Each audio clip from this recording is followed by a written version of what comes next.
পাটগ্রামে সরিষার পাশাপাশি বোরো রোপা ও আমন চাষে ৩ ফসলি জমি, বাড়তি লাভের আশায় কৃষক, বিষাচ্ছে প্রতিবেদনে। লালমনিরহাট জেলার পাটগ্রাম উপজেলার জোংরা ইউনিয়নের মোমিনপুর ব্লকে ২ ফসলি জমিকে ৩ ফসলি জমিতে রূপান্তর করে সরিষার পাশাপাশি বোরো ও রোপা আমন চাষের উদ্যোগ নেওয়া হয়েছে। এই উদ্যোগের আওতায় মোমিনপুর এলাকার ২ নম্বর ওয়ার্ডে স্থানীয় কৃষক সায়ম হাবিব সোহাগ প্রায় ২৫০ জমিতে ক্লাস্টার পদ্ধতিতে সরিষা চাষ করেছেন। আমি এস.এম. সায়ম হাবিব।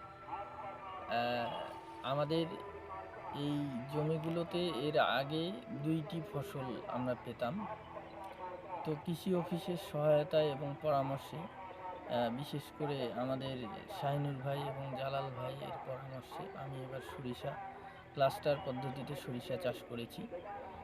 তো মানে এটাতে যদি লাভবান হওয়া যায় বা আশানুরূপ কোনো ফল পাওয়া যায়, তাহলে আগামীতে এর ব্যাপক একটা চাষ করার আশা রাখছি আর কি।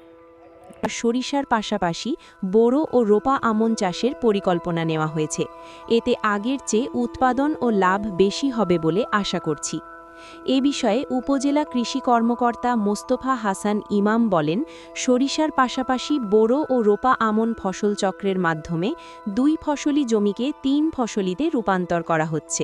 এতে জমির উর্বরতা বজায় থাকে, উৎপাদন বৃদ্ধি পায় এবং কৃষক আর্থিকভাবে লাভবান হন।